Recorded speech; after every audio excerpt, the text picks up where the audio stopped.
Presented by Aishwarya Music Mathli.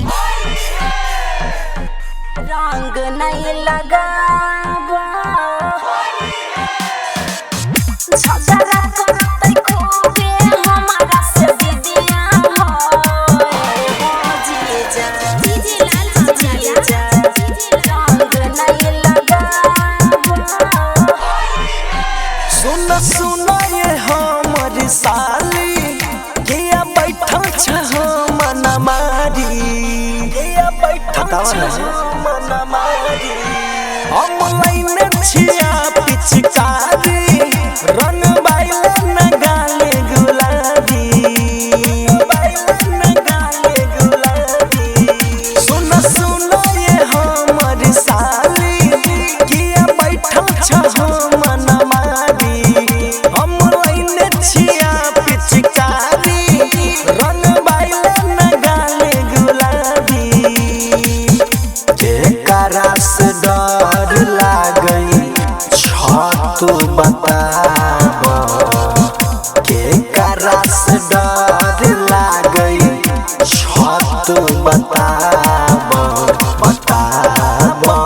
बताब ना तोरा संगे खेलवा नहीं हम होलिया हो ए हो जीजा रंग नहीं लगावा सब करिले तई हमारा दीदिया हो ए हो जीजा रंग नहीं लगावा झगड़ा करते खूबे हमारा से दीदिया हो ए हो जीजा रंग नहीं लगावा झगड़ा करते खूबे हमारा से दीदिया हो जीजा जीजा रंग नहीं लगावा रंग जब लगई भोजी जा गाला हो तैलाल हो अच्छा दीदिया जानी जैतै त करतै बाबू ते बाबा लहो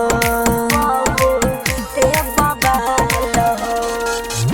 होलिया में जीजा के नाय होई छकंटरोल हे साली के देखी के हमर गोइल गेल मन हे जीजा रंग जब लगई भोजी जा गाला हो तैलाल हो दीदिया जानी जैतै त करतै बाबू ते बाबा लहो बाबू ते बाबा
रिकॉर्डिंग स्टूडियो समस्तीपुर।